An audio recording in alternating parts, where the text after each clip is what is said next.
All right. Welcome, everybody. DaveCooper.live. We have an exciting show for you today. We are going to have Scott Bridger on from Proset Construction. We are so looking forward to this conversation. We're going to talk about commercial setting, whether it is hospitality, hospitals, military, you name it. These folks are doing it all. But first, I want to kick off today's show with a big thank you to our sponsor, George Garcia and Peter Stromberg from Garcia Stromberg Studios. For over 25 years, the Garcia Strombergs have been involved in a multitude of development projects located throughout the United States and globally. The team has a global mindset, which is like no other, and they are embracing offsite construction. And folks, this is happening a lot. There's a lot of architects really interested in our space. So with Garcia Stromberg on each of their projects, they have performed an array of design and development services, including architecture, planning, entitlement, interior design, graphic design, web design, and marketing strategies. To learn more, please visit their website at garciastrongberg.com. Once again, thank you so much.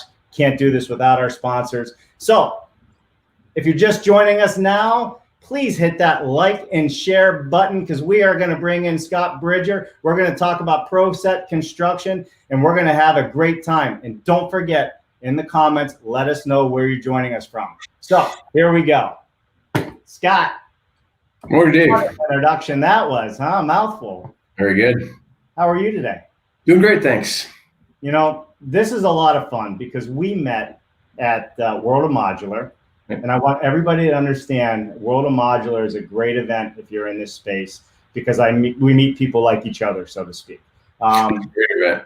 Yeah, and you guys have been in the construction space for quite some time. You've been in the modular space, setting modulars, turnkey and modulars. I mean, you guys really do it all, and you do it all on such a high level that it's so impressive. Can you walk us through, and I say this to everybody, within 5 minutes from the time you were born to today, give us the lowdown on what you guys are all about. And you know what? I'm going to pull up your website to show people as well while you do it. Perfect. Well, I don't think I necessarily need to go back that far. That's not too interesting.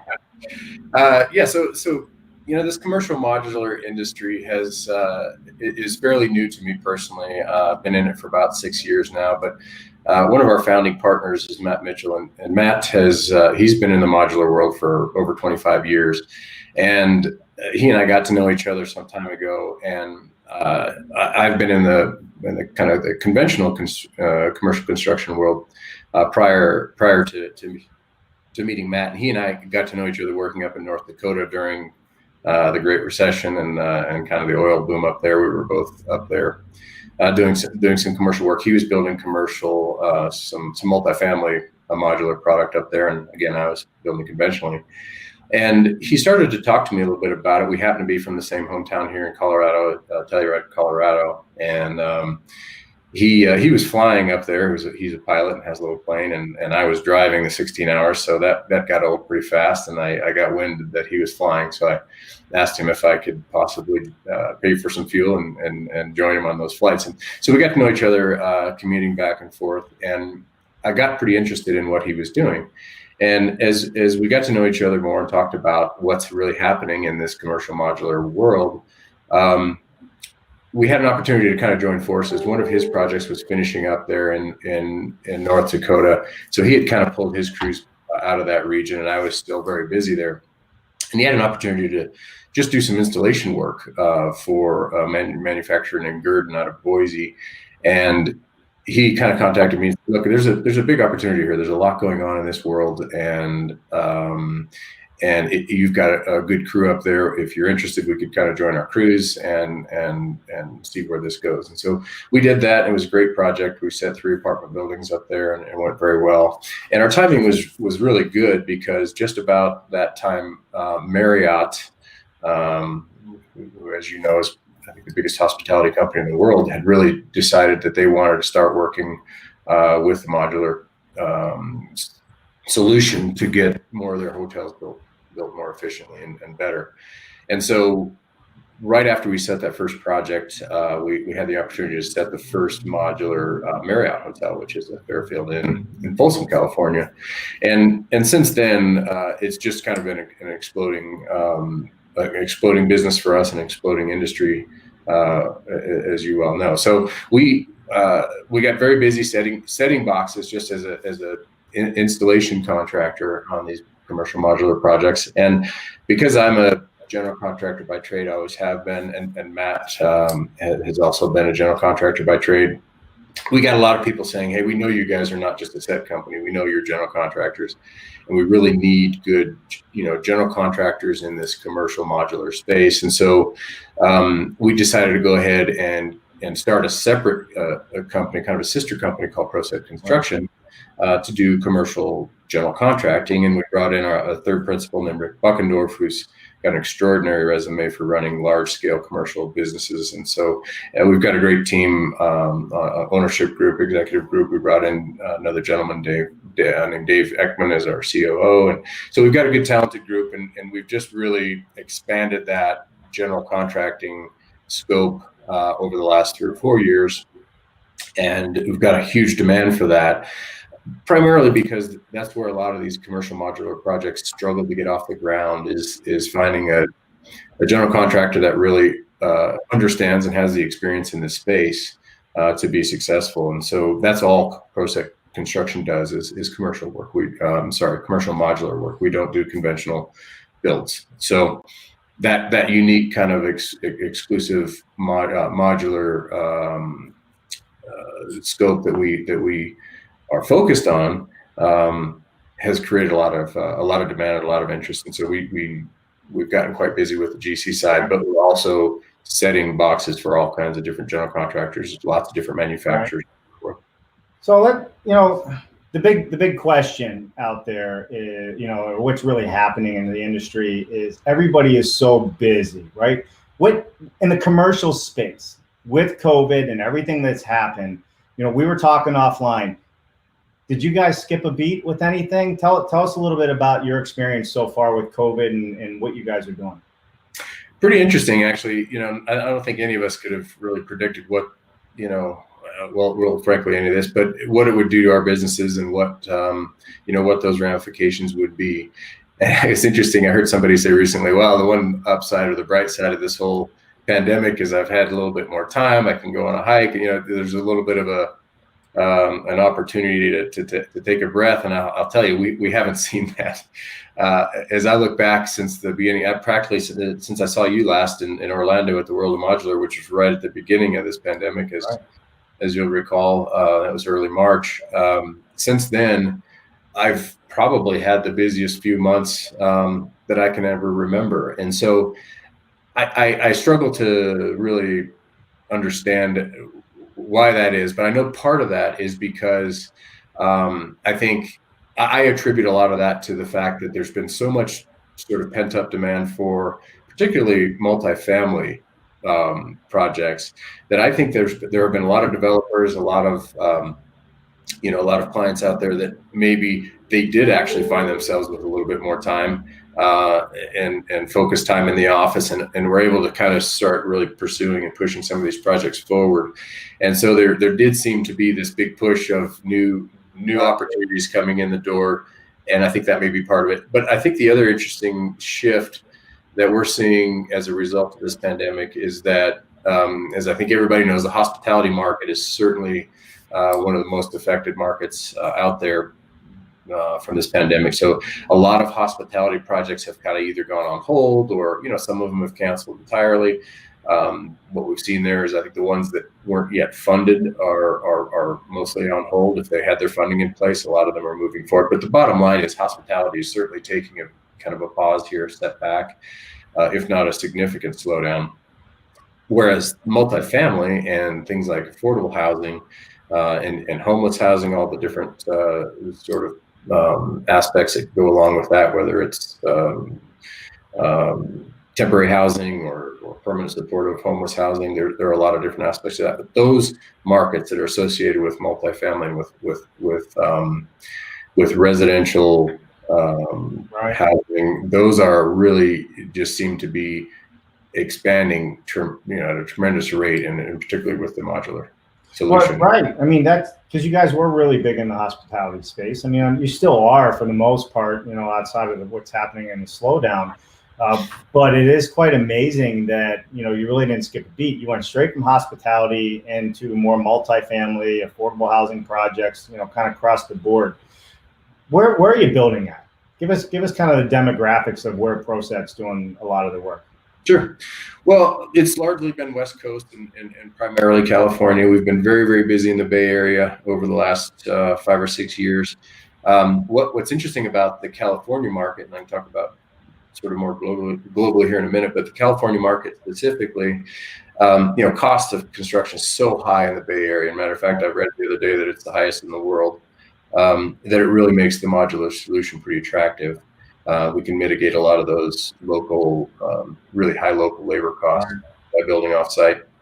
But what's been interesting in the last, I'm going to say the last year to 18 months, and particularly even the last 6 months, is Southern California has become very, very busy. It feels like somebody put up a big billboard in LA that said, try modular, because if we look at our pipeline work and where are the majority or where's the big volume of new opportunities that are coming in and new projects that are in development, Southern California has really come on strong. And so those are our two key markets. It's going to be the Bay Area and Southern California. Now we're doing work in other states. We've got some work in Big Sky, Montana. We've got a project in, well, still California, but up in Truckee, which is a little bit different than the coastal communities. And we're seeing more activity in other areas like the Pacific Northwest. We have a potential project in Salt Lake City, which would be great. So for us, it's primarily Western U.S. As far as installation projects, we actually are doing more just installation work across the country. We've got a project coming up in Florida. We've got work in Chicago and Twin Cities. It's definitely expanding all over the country, but we're in California. So you're mainly in California, but if I just heard you correctly, it sounds like you're coast to coast with some of your work now, and that's pretty impressive, right? Well, especially on the installation side. So our crew is kind of uniquely positioned in that they travel year round anyway. So these are all in-house employees that work for us full-time year round, right. And they're really on the road virtually all year. They get a chance to go home when we get a little break between jobs sometimes, and they're happy to go home, but they're ready to jump back in and get back on the road. So for the set company and for that piece of our business, we're very mobile. Our mobilization is not that difficult. We don't maintain our own cranes. That would be the big thing. It would be tough to mobilize across the country. But for us, it's a 12 to 15 or 20 guys, depending on the size of the job, a few job trailers and some equipment, and we can mobilize anywhere in the country. So that part's pretty easy. Now we're not going to go necessarily general contractor project in on the East Coast, probably unless it has specific criteria that makes sense. Our general contracting scope or geography is a little bit more focused on California. Yeah, love it. So, all right, so here you are. You're mainly West Coast. You're doing projects, Midwest and now the East Coast. Are you seeing and I'm going to ask this question, and just because we're kind of feeling it, not necessarily seeing it. Are you seeing a switch in volumetric modular construction from wood to steel? Surprisingly, maybe I shouldn't say surprisingly, but the answer is absolutely yes. And I think that's driven by a couple things. I would say the main factor that's pushing that shift, and let me clarify. I don't know if shift is necessarily the right word, because that would almost imply that there's a slowdown on the wood modular manufacturing side, and that's absolutely not the case. So it's more just sort of the addition of, what we're seeing is a pretty significant growth in the steel modular sector. And I think that's really largely driven by this sort of mid-rise multifamily market and some hospitality, but primarily multifamily. And by mid-rise, what I'm talking about are these urban, kind of big city projects that are over 5 stories of multifamily construction. So for the wood market, for wood modulars or even conventional framing, for code reasons, primarily fire protection, you can only really build 5 stories of wood construction. So anything over 5 stories is going to actually need to go to steel anyway, or other methodologies, could be concrete or various things. But anyway, so I think what we're seeing is just a really big push for these, call them, 6 to 18 or 20 story projects, and they're oftentimes they'll be mixed use. Maybe they've got some retail storefront, and then a lot of and a bunch of stories of usually multifamily, or again some hospitality. So that mid market is just it seems like it's really becoming much more popular. I think we're seeing developers understand the benefits of modular in that space, and that's competing against concrete and steel, which is an expensive way to build. These urban mid-rise projects are not cheap to build, and so the modular solution's attractive there as well. For sure. So I kind of, while you were talking, thought of another question that I think people in this industry would be really interested in learning about. When we're talking about wood sets 5-6 stories versus steel sets 5-6 stories, is there a difference in the process and how these are set? Do you find one goes together easier than another? Because, and I'm gonna frame it, because we know wood's not as straight as steel, right? Do you find there's a simpler process with the steel setting versus the wood, or is it just? Generally, yes. I mean, there are differences. It's not always just simpler, but there certainly are differences. And to your point, the tolerances on the steel they're just going to be better. They're going to be tighter tolerances for steel versus wood just by nature. There's a different there's really a different process in setting the two different types of construction. And when it comes to these modular installations, the steel boxes, just because of the way that they're constructed and the nature of a steel modular box, they can be actually picked from the top. So we don't have to sling underneath those steel boxes. We actually just grab them from pick points on the top of the boxes, which means that they can just set pretty much level. They pick level. They're kind of easier from a rigging standpoint. But I think the main difference is probably really that with the wood boxes, as an installation contractor, we have to be prepared and be skilled and have the right processes and equipment, tools and methodology to really kind of compensate from some of those tolerance, slightly higher tolerance of irregularities that we get with wood. Right. And it's not a big deal, but it does require a little bit of additional sort of finesse and in the modular placement. But other than that, it's not terribly different. I think what's probably a bigger difference is what level of finish we see in the steel boxes versus wood, and there are two main items that come to mind there, if I could. One is steel boxes. Oftentimes they can actually put the exterior siding, the facade, on the boxes in the factory, and then just have a simple mate line trim detail where the boxes come together. With the wood boxes, that's typically not possible, and the main reason for that is, I don't want to go too deep into it, but it's a structural connection detail. You have to hold back the exterior sheathing to complete the shear on these wood boxes, so you really can't finish them all the way to the edge of the box in the factory. So that's one big advantage. And if you can imagine a 12, 15, 16 story building, if that's already got that facade on it when it's erected, that's a whole lot less work to try to do on site in these tall buildings. So that's one thing that we see is a big difference. And then the other one is you can do a little bit more finish on the interior corridors with the steel boxes. So so it's a little bit easier and a little bit shorter time frame to get the buildings complete if they're steel versus wood. Well, I get the mate line, but is it because it's straighter? Like, what is the difference? I mean, if you have sheetrock, you have sheetrock, right? You don't want to try and sheetrock a 2-inch gap on something, no matter where it is.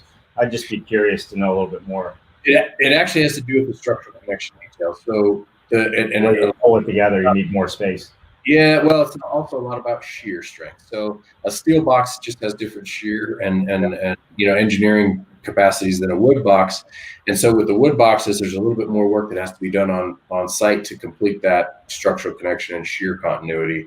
And that means that in certain areas like the corridor and the exterior facade, there has to be some hold off areas that need to be completed in the field.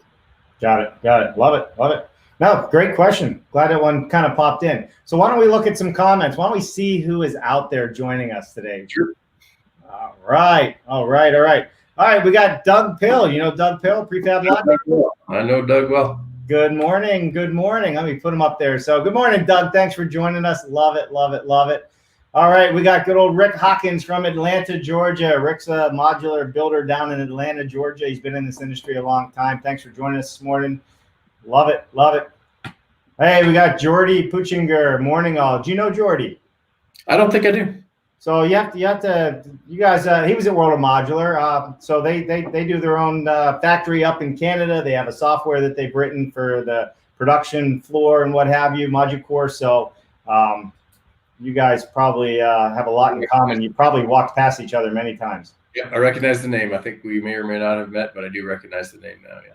Absolutely. And then Joe Hutchins, Joel, are you out of quarantine? He's over in Australia. They locked him up 14 days in his room. In fact, just because I'm so enthralled by it, Joel gets more name call on this right now because the poor guy's not even allowed out of his hotel room. 14 days with military outside. They keep him in there. So love it. We also have Etienne Gubler. Etienne is the CEO of SIGA North America. So they do membranes and wraps and tapes and everything else for air tightness and water tightness barriers on the exterior of commercial and residential projects. And of course, Doug's in 2 places now. Now he's on YouTube as well. Hey, Doug. Good morning, gents. Love it. All right, let's hop back into it here. So listen, if you're just joining us now, let us know where you're joining in from. Oh, I got some more up above I missed, and we'll get into that here in a second. So George, David, and Shane, I'll come back to you.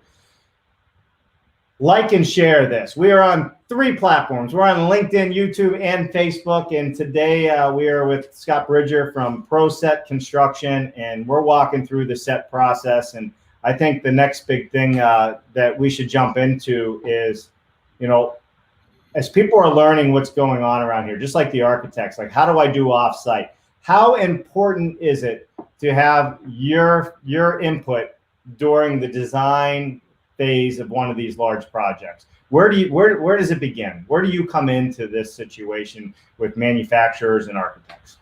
Sure, well, and it doesn't always we don't always get brought in at the same stage. And in fact, we get brought in at a lot of different stages in these projects.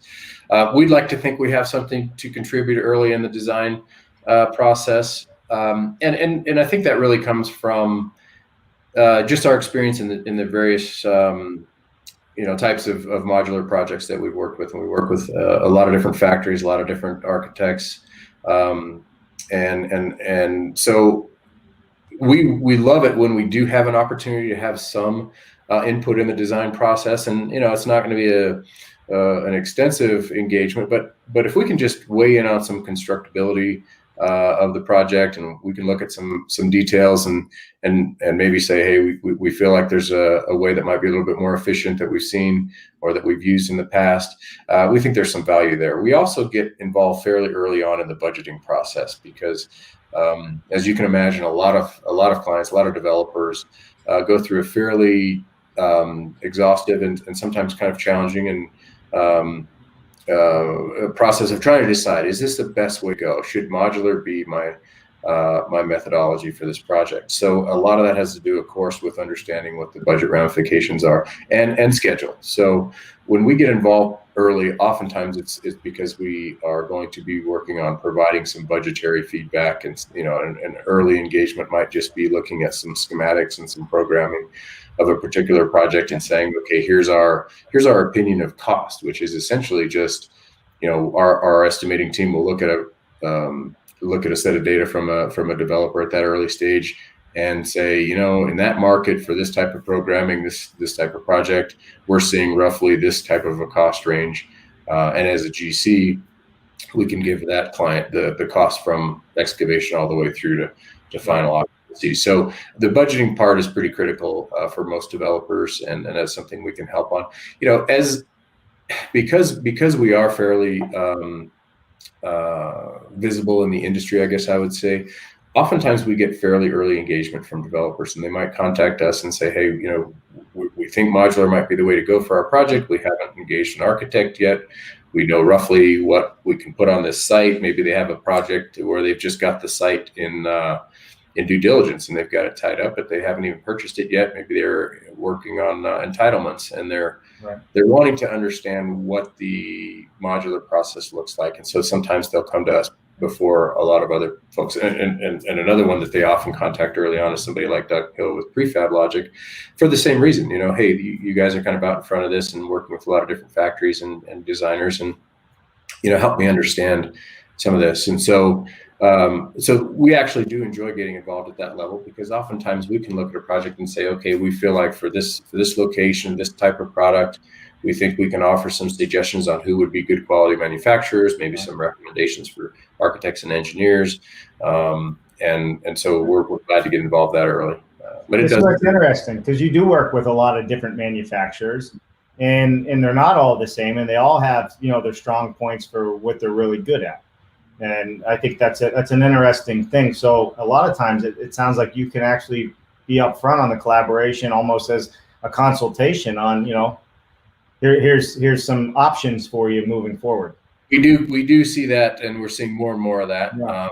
Especially I think as we get into, in the hospitality world, oftentimes there's a little bit more sort of, I'm going to call it infrastructure in terms of resources for hospitality developers to reach out to, right. Whether it's the flag or what, but there's just a little bit more. I feel like they've got a little bit more support early on. When it comes to the multifamily market, I think a lot of times these developers are not quite sure where to look first or where to turn.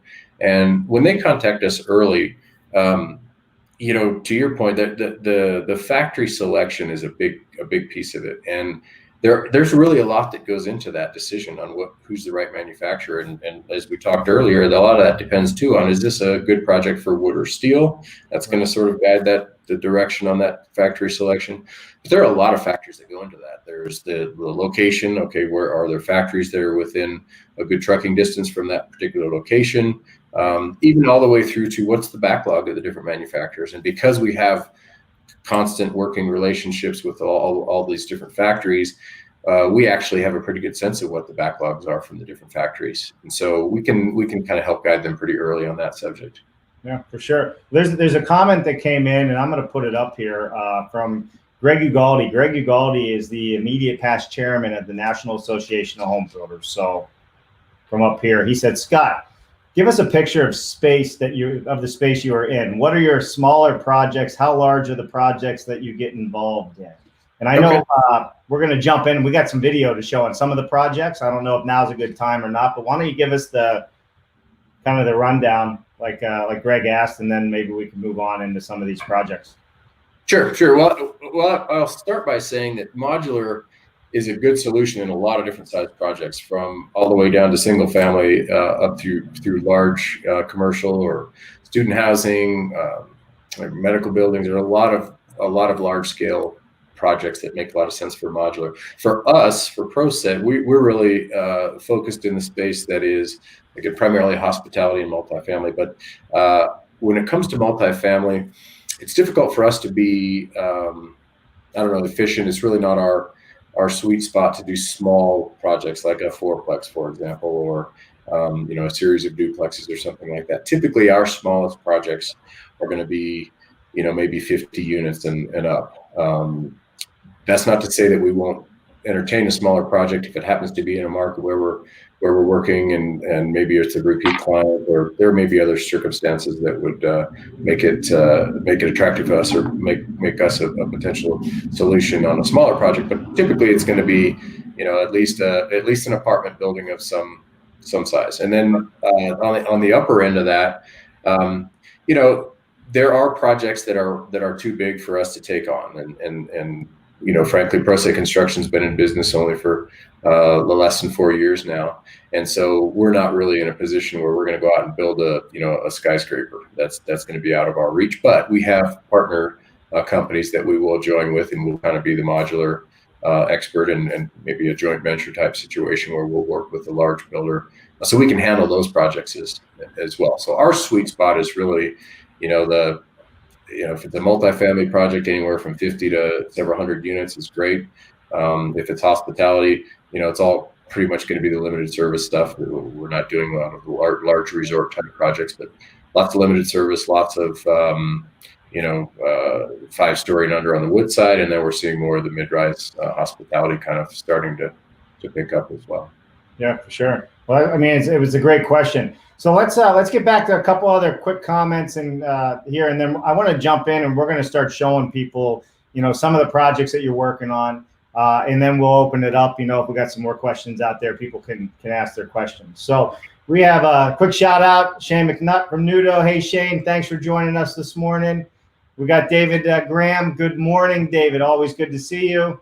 And then of course we got George Ryman writing us a book from hot Arizona, Phoenix. So he asked, so how does Proset Modular accommodate such extreme temperatures? Does heat expansive properties offer any difficulties?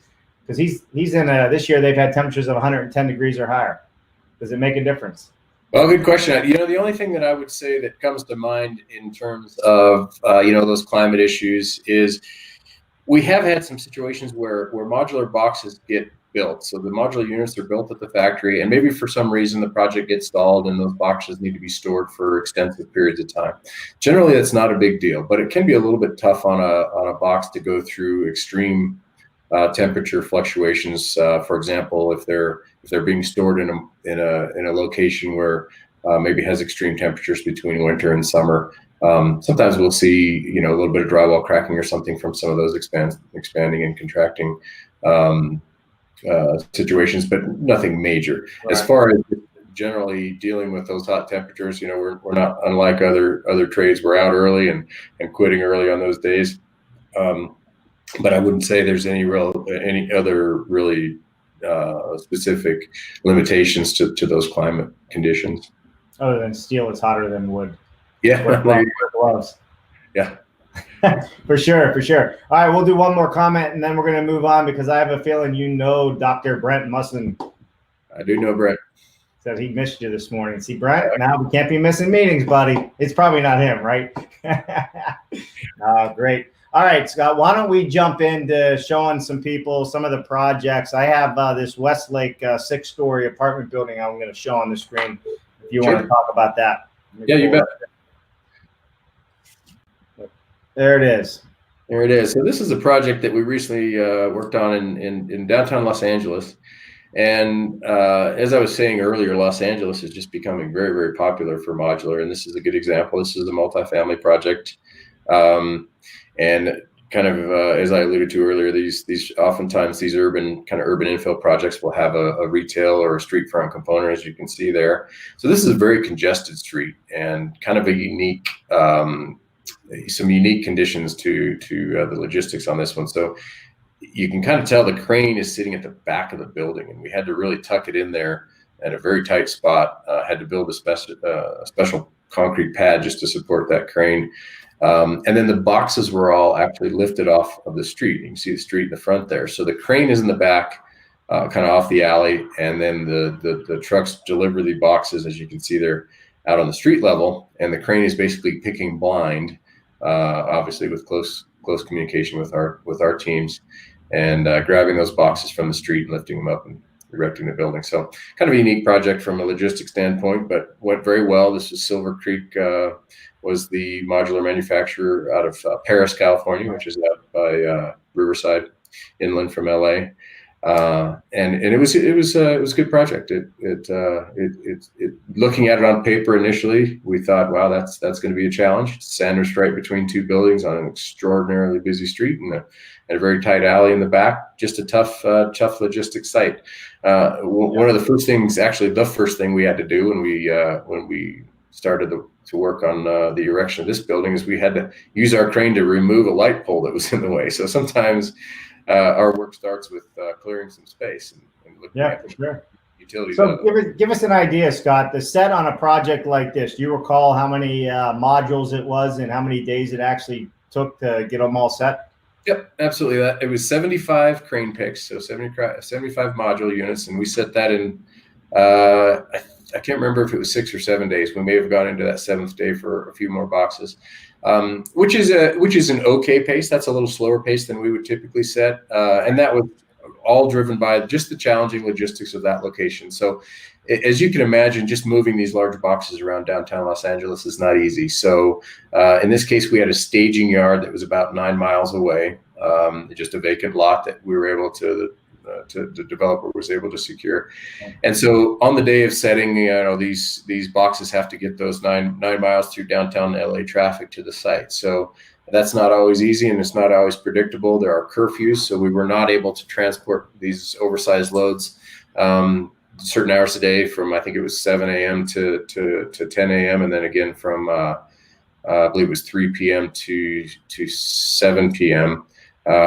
Maybe you're wrong about those exact times, but anyway, there are curfews during the rush hour times that they will not allow us to transport boxes. So all those kind of logistic challenges just make it a little bit slower, but not a bad set. 75 boxes in basically a week was within schedule.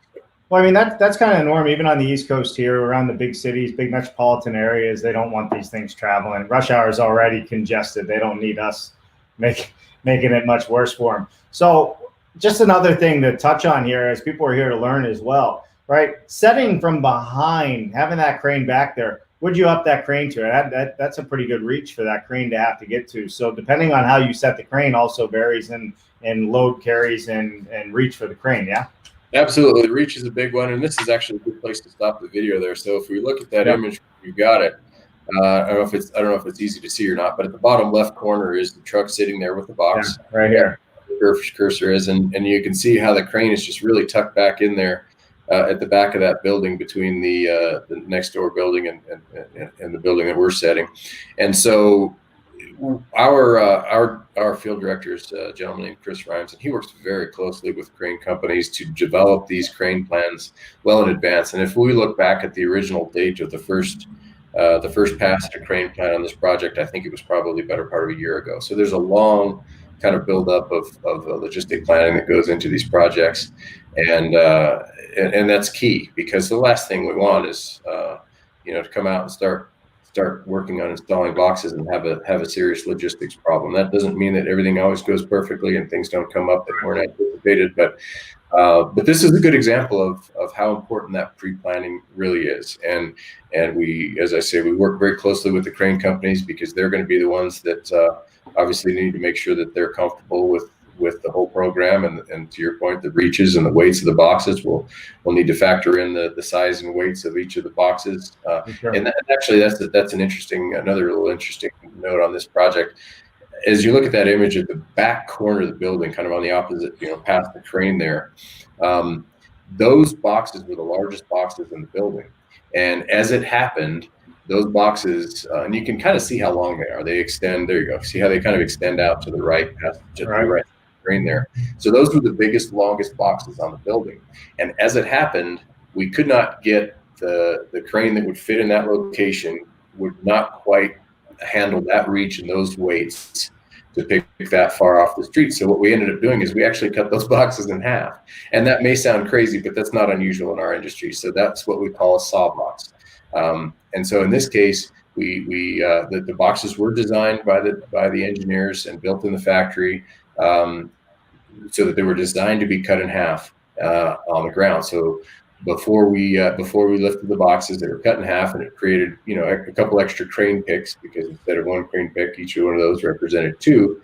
But that was a fairly simple and fairly cost-effective solution to an otherwise kind of an untenable situation with the crane location there. So there's yeah, I'm going to take an assumption just from my background, but you cut them on site, because if you keep them together, that's one truck that you can bring them in on, and it saves on transportation, correct? You're absolutely right. So in this case, this was a unique situation where we had to saw box, as it's called, these few units, because of that crane challenge and that crane limitation. But typically what a saw box represents is it's an opportunity for a manufacturer to build two smaller boxes at once. And that's actually a fairly significant cost savings, because if you can just imagine what this looks like in the manufacturing process, these boxes go down an assembly line, down in a factory line in that manufacturing facility. And each one of those boxes has a certain number of labor hours that goes into it. And they go through 20 or more stations within that manufacturing plant. So this box is getting built, starting with the floor and then the walls, all the way through to completion down this factory floor. Well, if you imagine one small box that's half the size of these ones that we're looking at, it really takes about the same amount of labor. It's got to go through that same process through the factory as if it was a larger box. So building a larger box is much more efficient from a factory manufacturing standpoint. Also, that larger box can be shipped at the same cost as a smaller box. So half of that box is still going to be the same number of miles, the same truck, all the trucking costs are going to be the same. So if we can eliminate or reduce the number of truck trips, and if we can run that box down the factory, it's so much more efficient to do two boxes in one, and then the cutting it and setting it in two boxes in the field is not a big deal compared to the cost implications of building those to separate boxes and shipping them to separate boxes. No, absolutely. We're going to get to a couple questions here real quick, but with that, I think people really need to understand that the transportation and cranes in our industry are enablers, right? I mean, think how fast this building got put together. People are, oh, well, you got transportation, you got this. But if you think about what we have to go through, and I say we because I've been in the modular space a long time, over the course of a few days to get something like this done, or a week or what have you, versus the thousands of in and outs that happen on a traditional site build, it's a no-brainer when you really think about it, especially when you have that much congestion. I mean, there's not a lot of space here. Those are city streets. Like you said, telephone poles, wires, right? It can be done, and you're proof of that. And you can have the same length modules. You just may have to make it a saw box, like you said, and just do a couple smaller sections. Yep. So you can maneuver and get things where they need to be. We sometimes say where there's a will, there's a way, and there's occasionally a situation where there's a site that just will not support that modular logistic challenge, but usually we could find a way. And to your point, jurisdictions, once the local jurisdictions really realize what we're talking about, and I know there have been some studies about how many fewer truck trips are associated with a modular project than a conventional project, it is substantial. So a lot of logistics up front. It's a very impactful time when we're setting boxes on that local community, but it's a very reduced time period compared to conventional construction. Yeah, definitely a lot less disruption. All right, let's get into a couple things here. So I know pertinent to the question we were just having, and I'll jump back to some of the other questions, so I'm not skipping you. All right, so we had Al. Al said, what were the dimensions of the modules? And I know you mentioned that a few times, so why don't we just go ahead and, they were all over the place, so just on average. And in general, every building's a little bit different, but I can tell you that probably the sweet spot or the average size of a modular, and that kind of fit in with these on that project we just showed, is anywhere from about 10 or 11 feet in width up to usually that's going to be a maximum of 16 feet if it's in certain states that have transportation restrictions. So in California, for example, and some other states, anything over 16 feet wide is going to require a state transportation. What am I trying to say here? Highway patrol escort, and that is expensive. So it's not that it can't be done, but it becomes pretty untenable in terms of cost. So usually they're going to be anywhere from, again, 10 or 11 feet wide. 12 is a very common dimension, up to about 16 feet wide. If there's a specific project let me say it this way: we've erected buildings with boxes up to 20 feet wide. And that doesn't work in a lot of states, but if the manufacturer can handle that and the transportation works, you can go up to 20 feet wide. In terms of the lengths of the boxes, most manufacturers and trucking will allow up to about 70 feet in length. So that's a pretty long box. We don't often see boxes quite that long. We typically would see boxes anywhere from 50 to 65 feet is kind of the average, and that kind of fits the project we were just looking at. So if you take 12 by 60, that's a pretty average box. And there was a follow-up question. What did the modules weigh? And I know that's all over the place, but all over the place. With these wood modular boxes, they tend to weigh kind of on average about 30 to 40,000 pounds each. We've set large boxes that for various reasons had some structural components and so forth that were heavier, up to 65 or 70,000 pounds. That would be on the very high side. Rarely do we set a box that's less than about 20,000 pounds. Yeah. Love it. All right, so let's we're going to take a question from Tom Reddy. Tom Reddy is from Synergy Steel, and then we want to show our last project, and then we'll go through the list, make sure if we missed anybody, you can ask Scott your questions. He can hopefully answer them for you in a satisfactory manner, which I'm quite sure he will be able to do. So, Tom Reddy. Hello, Scott. Are you tied to any specific technology platform? We are seeing the BIM Revit model growing strong. Is having the same technology one of the consistent strings throughout the contractors in the entire cycle to provide a successful project? Excellent question and a great point. And I would say that, if we look at what the commercial modular industry has done over the last, again, I'm going to call it 5 or 7 years, it's just, it's really, it's improving. It's adopting new technologies all the time, and I think certainly this is an area that the modular industry is really poised to continue to take advantage of. Is these design platforms, and BIM is exceptional. It's very, very so it's a great way to avoid problems in the field, that collision avoidance that you can obtain or attain through BIM modeling is fantastic. So I think the modular industry, again, is probably better positioned than most aspects of the industry to take advantage of these new technologies and these new design platforms that standardize, that allow just streamlined design and constructability.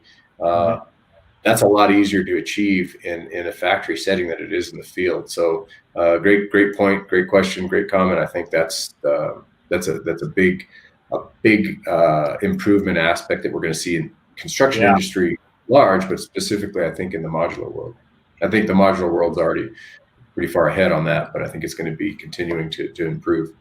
Yeah, and in the commercial sector, for sure, it's getting better, but there's still a lot of improvement left. And I think the more technology we start seeing, and as Tom alluded to, even BIM technology, the whole concept of building it 2-3 times on the computer screen versus 2-3 times in the field is where the value engineering comes in, and obviously the major cost savings on site come in without having a million change orders or one, even if that. So I love it. Continue to just streamline. That's what modular is all about, is efficiency and streamlining, and this is a big part of it. Right. And I'm going to throw one more at you here real quick. His name's not coming up, but this is Simon Waldron. Hey, Simon, good for you to join us today. Are the modules fully serviced with electrical, plumbing, etc.? Yes, sir. So that's one of the things that makes this methodology and this process so much faster and so much more streamlined in the field. So these boxes, these modular units usually show up, and there are various degrees of finish from different manufacturers, but by and large, they are very close to being complete. So usually when you walk into an entry door into a suite, whether that's a hotel room or a residential unit, you're going to find that virtually that unit is done. There may be a very small amount of work to be done in there, and I'm going to give you a couple of quick examples. Maybe that unit has some surface lights, and those globes are probably not going to survive transportation if they're in place at the factory. So they'll set those globes in the box in the unit, and we'll come through and just put the globes in place after the building's set. Other items that would be completed in those units would be a lot of times the low voltage, so the security and communications and so forth. Right. They need to be home runs all the way back to the panel somewhere in the building. So we'll have pull strings, and those guys will get in there. But generally speaking, if you can just picture walking into these units, they are virtually done. And in the case of hospitality, a lot of times they'll have the beds and TVs and microwaves in them also from the factory. So that's the level of completion that we're talking about. There are going to be some interbox connection, of course, that needs to be done in the field, and that's plumbing, electrical, and others. But those are typically done in the corridor, which is usually left unfinished to make those connections. So it's kind of a plug and play, connect the boxes in the field, but all the work inside those boxes, plumbing, electrical, and otherwise, is done. Yeah, I mean, that's the great part. And it's the head turner for most people that don't understand this industry, when they can actually see it that same day or the day later and walk through and they're like, wow, the trim's done, the toilets are on, in some cases the tile and the carpet's in. Even the beds are made in some of the hospital rooms, and you can't even go in the hospitality rooms. Yeah, it's a lot of people who watch us crane boxes, and when they realize that box in the air, and as you saw in those videos, is actually done, and as soon as that box lands, you can walk in that room and take a nap. They're ready. That's it. Well, don't tell your workers that. We don't want them disappearing on you. So, hey, Simon, thanks for joining us. Simon's from Melbourne, Australia. So, some reason the public profiles don't always transfer over from LinkedIn to here. So, let's show this last project. We got about 5 minutes on this, and we'll come back and we'll wrap up with some more comments and questions. Sound good? Sounds good. This is let's see. I'm gonna put it up, and you can tell us what it is. Yeah. Sure. Okay, so this is the Fairfield Inn that we're building currently up in Roanoke Park, California. So this is about an hour north of San Francisco, and this is again a Marriott Fairfield Inn, and this one was not on a concrete podium. I don't know if a couple images that you'll see here show that the level one is site built, but it's basically a steel superstructure, and then some conventional wood framing, and that's typical in the hospitality world for modular projects. Usually the main big common areas that are big and open, like lobbies and swimming pools, would be built conventionally, and then the units, the hotel suites on all the floors above would be modular, and that's what we've got here. So this is just kind of some video showing some of the installation process here as we were setting this building, and this was about the same size as the one we looked at earlier there in Los Angeles. It's about I think this was maybe 80 boxes, and set this one about the same amount of time. This one was manufactured by a manufacturer,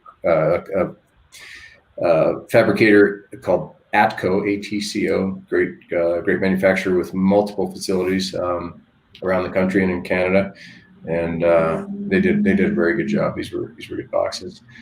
Yeah. So question, I mean, each one of these modules, like that module that we're seeing hanging right there.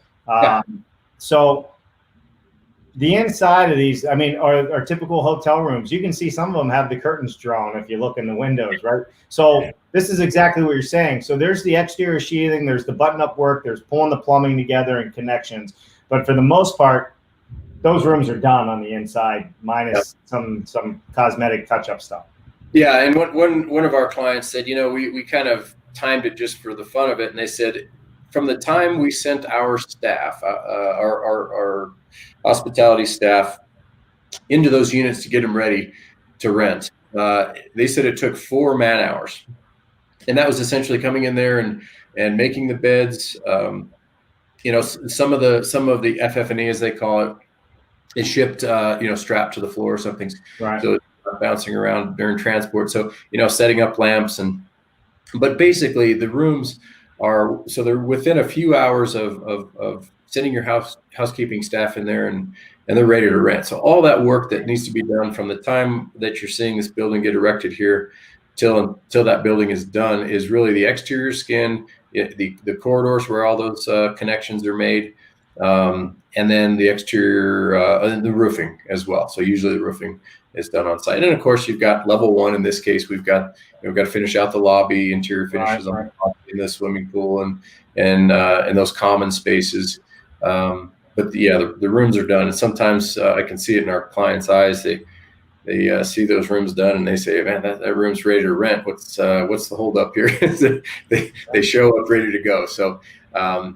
So it is a great time savings. Typically from that point to completion of the hotel is going to be much faster than conventional because of all that work completion, to your point. And the other thing to note, just in terms of schedule, while we're talking about that here quickly, is that these boxes, these units, modular units, are being built in the factory at the same time we are out there in the field putting that foundation in.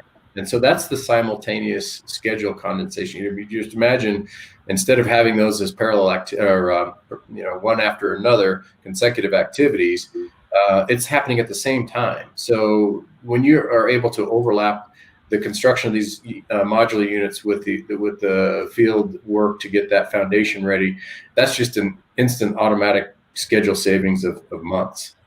For sure. I stopped it here, Scott, for a reason, because I'm going to tie it back into what you said, even with the site construction stuff. But right here, they're showing the pick because these are wood construction. These guys are actually in the process of removing the lines that helped pick this module up. And this is the difference between the wood portion here. And I'll if I can blow up, I don't know if I can do this on this Vimeo, but at the bottom here is where you pick on a wood. If it's steel, you can pick from the top, and that just goes back to show what you were saying earlier in regards to how the 2 different sets are done. Is that accurate? That's right.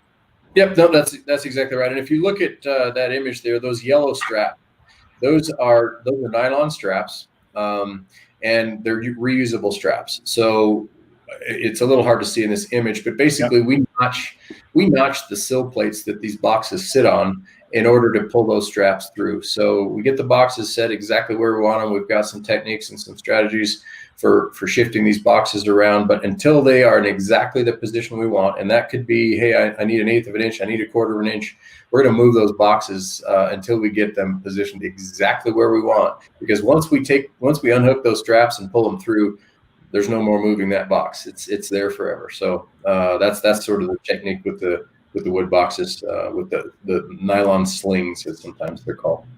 Yeah, for sure. But again, everybody remember, while the site work's happening, the modules are all being built, all the pre-planning's happening in the back. build it 2 or 3 times on the computer and only once on site. It'll save you a lot of headaches. So we got some comments that came in. Let's take a quick look. So we got Joe Hutchins from Australia as well. Simon Waldron, great question. Leading on Scott Bridger, are you seeing any modular riser chase solutions? So he's asking if you're seeing any riser or chase solutions, right? Because MEPs have typically always been a headache in volumetric and modular. Sure. I think that's what Joel's asking. Joel, correct me if I'm wrong. Yeah, so I'll jump in real quick on that. So there are a couple different methodologies for getting those vertical chases with all your mechanical connections completed, and an actual fire rated chase is pretty common. That's been historically the most common, and that's not terribly difficult. It's a little bit of a hassle in the field getting that fire continuity through a vertical chase. One solution that we've seen that I think can be a little bit more effective when it works is, rather than actually have a fire chase, we've seen some designers now creating just a thickened wall in that corridor. So maybe instead of a 6-inch wall, it's a 10-inch wall or even a 12-inch wall. And those vertical components, whether it's plumbing pipes or electrical conduits and so forth, can run through that thickened wall section, and it no longer is a actual rated chase. It's just running those components through a thickened wall. So we're starting to see some fine tuning. And again, this kind of does bring me back to this concept that, you know, if we look at the big picture items of modular, like you're talking about there, Dave, with the simultaneous construction in the factory and in the field. Right. The efficiency of this technology and this solution is extraordinary. What we're talking about with things like mechanical chases, how you get the exterior skin completed, those kind of things, or even the design BIM modeling and fine-tuning that stuff, these are all just really fine-tuning and improvements to what is essentially this massive improvement to the way we build commercial buildings in this country, which is modular. So there's never, I don't think we'll ever be done improving and finding best practices and fine-tuning and making things more efficient, but just the overall solution of manufactured units for the commercial modular world, that's the huge one. That's the big one. So love to keep working on fine-tuning. But well, I mean, that's manufacturing in general. I mean, good thing Apple and Motorola and Ford and Chevy, good thing they didn't just stop with the first vehicle and then improve it, right? I mean, seriously. Well, somebody said recently, yeah, we wouldn't build our car in our driveway. Why are we building one stick at a time on buildings in the field? So the fact that we're just now really embracing this sort of manufacturing concept to commercial buildings, not sure why it's taken us this long, but it sure makes sense going forward. It does. All right, we got one more question that's going to wrap this up in regards to MEPs, mechanicals, and the whole process. And it's from Etienne, from CEO of SIGA North America. What gets inspected in the field and what in the factory? Any challenges with local inspectors? Very common question. Question. I'm glad you asked it. So a lot of people do have concerns that aren't terribly familiar with this process about inspections. And so I know some people fall asleep as soon as you say the word inspection, but it is a big part of what we do, and it's an important piece of this industry.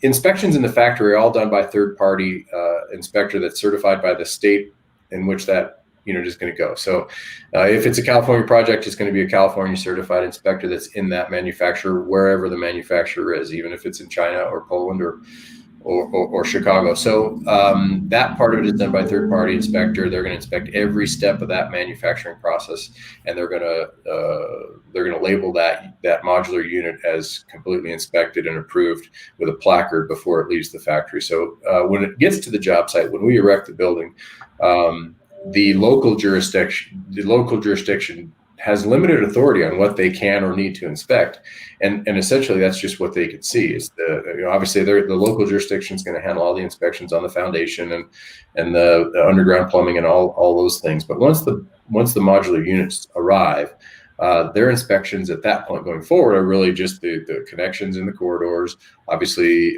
exterior work that's being done. And then essentially they'll do a final inspection like any building. But really the majority of those inspections are all done in the factory. As far as any problems that we see, Occasionally we'll have a local jurisdiction that doesn't like not having the full control. But usually once we, kind of hold their hand through it a little bit, give them a really thorough explanation of the process, and they realize that they have a limited scope, but they have a limited liability as well, they're usually just fine with it. So we don't see a lot of pushback. But even Scott, a lot of the jurisdictions, the towns, the inspectors, there's not enough of them. They're kind of overworked. There's a lot of them that are embracing it because it allows them to do their jobs. I know where we're at in the Northeast here, we have inspectors that share jurisdictions, right? Not in downtown New York City or what have you. It's a little bit different there.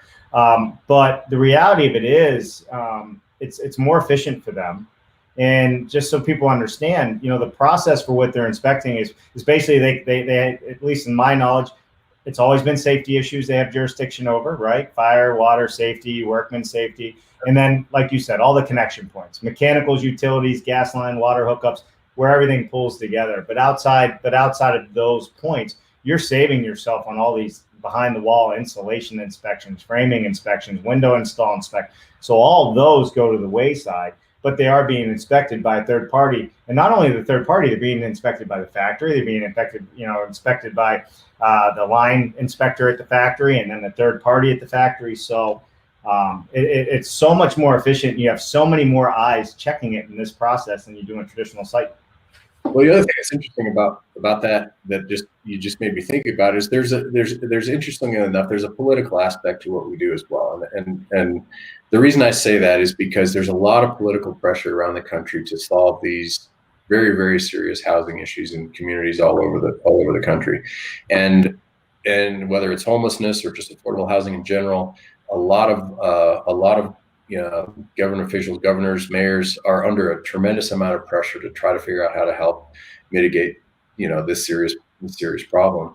And so the reason I bring that up now is because I think ultimately, if there are levels of bureaucracy or if there's resistance in a building department, for example, to what we're doing, more often than not, there will come some pressure from those political offices to say, look, we need these projects to be efficient and successful, and we cannot get in the way.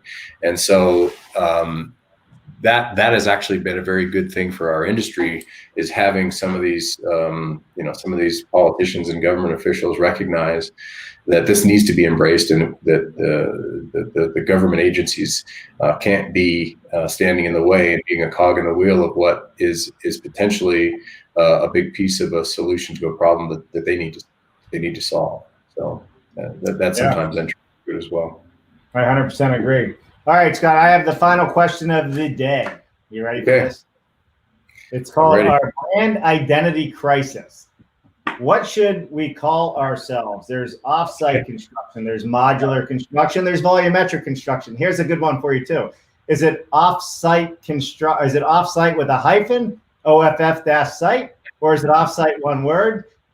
Let us know. I think maybe this is above my pay grade, Dave, but I will say that here's what comes to mind when I think about this question, because it's a good question. It does come up a lot in the industry, and part of me thinks that it's important, and part of me thinks that maybe it's not that important. And the reason I say maybe it's not that important is because I'll give you a quick little anecdote here. So as I mentioned earlier, the Marriott embraced modular.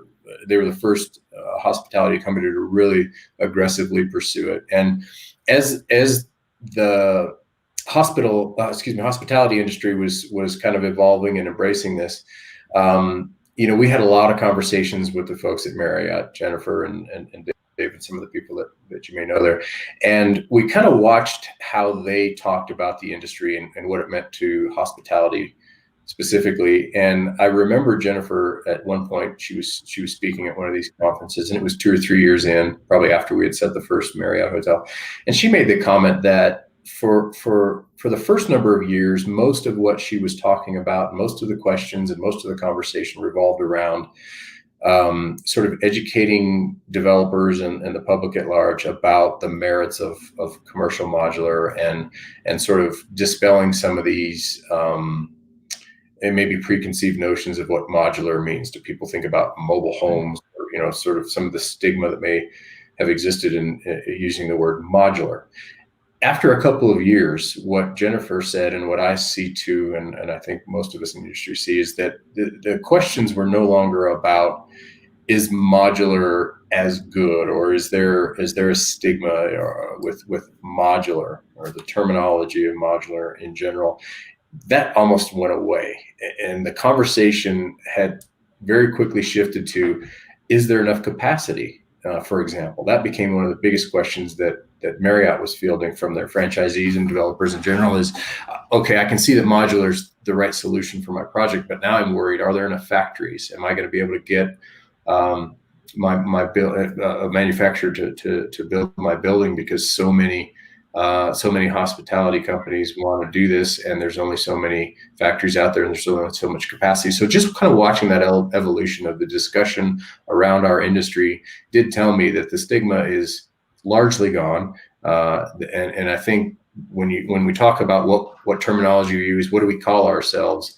I tend to think that, getting away from this word modular, because it may have a stigma back to, the 1970s single family modular home or HUD or whatever it is.